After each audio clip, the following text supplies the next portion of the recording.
Hey, I'm Mikko, I'm a concept artist and I make art tutorials here on YouTube. As some of you know, this channel is funded by my sales on Gumroad, where I sell my brushes and my art course to digital painting in Procreate. Here, I wanted to announce two things. I have made a set of Blender brushes available on my Gumroad store for free. These can be used to blend smooth and rough transitions. They can be a great way to control edges in your painting, especially when you want those smooth and soft transitions. These blenders are 100% free. There's a link in the description of this video where you can get them and download them into your copy of Procreate. In this video, I will show how they work and give some tips to get most out of these tools. You have probably seen me use brushes that are not available in any of the sets throughout this year. That's because I've been making, testing, and fine-tuning my angrymikko oil set. Many have asked when they can get this, but I stubbornly wanted to keep working on these until they're absolutely the best that they can be. So today, I'm happy that I can finally announce that I am releasing angrymikko oil set for Procreate. Instead of just dumping these new tools out there, in this video I will walk through how I use this set, and if you're trying to figure out what kind of tool to use for the painting that you're making, I hope that this video can give concrete ideas on what to prioritize when choosing the brush for your painting. All brushes use pressure controls. To make painting easy and sustainable for your health, I highly recommend you go into Preferences, Pressure and Sensitivity, and set this curve to go upwards like this. That way, you never have to press too hard on your screen or grip the pencil with all of your strength, because that's not good for your fingers, your wrist, or you can even develop shoulder and neck pains when you do that. So let's start with your new free blenders. I don't recommend using these in normal brush mode, so press this icon and select the blender when you get started. Turpentine wash. This brush is designed so it builds up over repeated brush strokes, but if you give your transition just a light wash with this, it can fade an edge that is taking too much attention from your composition. Soft noise blender can scale insanely big, but it can also fade a small edge without smearing it, as the noise doesn't really have a direction like traditional brushes. This is great when you want to have a soft transition, but don't want a sudden perfect gradient. This is also great for blending skin at lower opacities. Hair blender is obviously for hair. For this, I recommend starting from your hair highlight and dragging the brush towards the tip while easing off the pressure at the same time. Soft blender can also be used for skin, but if you keep the opacity at 100%, you can also break apart edges of your clouds with this brush.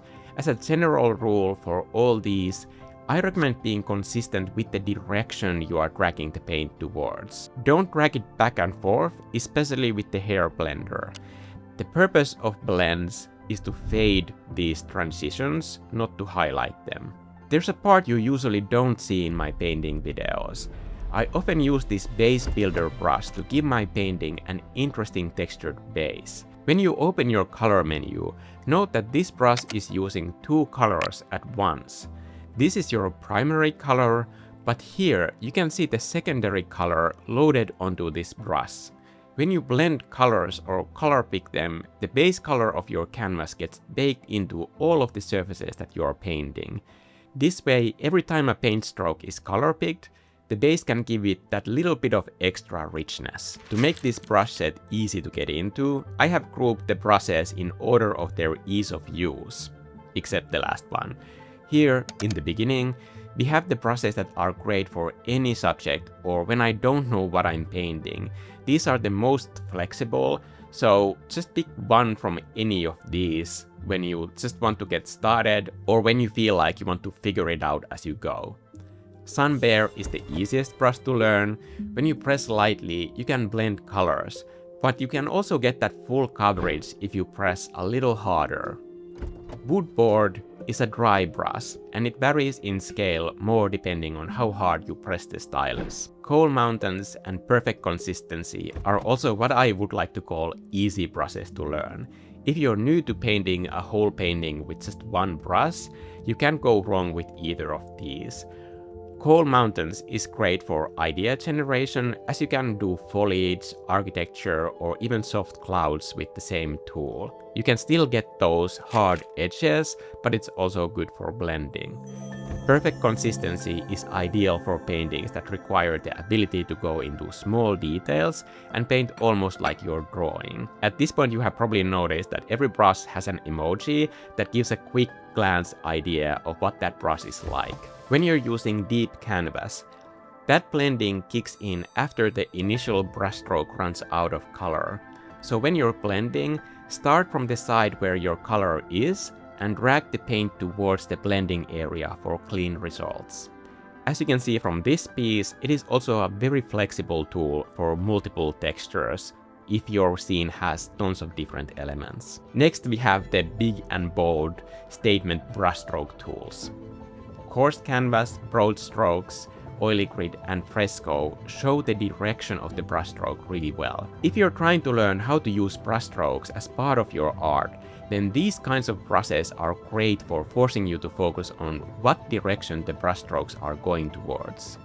Even if you paint the same area with more intentional brushstroke directions, see how big of an impact the direction has on how the end result looks. Oily grid might seem like an insanely high character brush at first, but you can do very soft blends with all of these brushes, especially if the colors are on the same layer.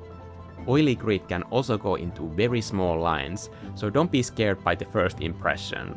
I love this painting done with the oily grid brush, and I think the texture is a really big part of the mood of this painting, and personally I think this is a good example where the right tool choice can enhance the message and not fight against it. For this next brush, you might hate this, and I 100% understand, especially if you're a perfectionist. But block roll on varnish is easily my favorite of the high character texture brushes. I tend to sometimes fiddle with details way too long, and the chunky nature of this brush just won't let me. It's too big and gritty for that. It makes me focus on the bigger picture and just let go and have fun with the process.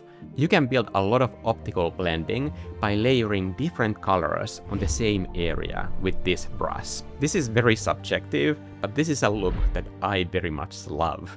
But I understand that it can feel very unwieldy for some people.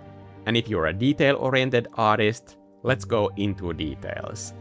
Extra drag bristles, portrait, odor, and feather tip have a bit of texture and character, but they're designed for when you need a lot of control and need to create sharp edges along with soft blends. Extra drag bristles also shows the direction of the brushstroke, and this is great when you want to do chip paint and those Studio Ghibli-like weathered building surfaces. Odor and portrait have a very easy to control brushstroke silhouette.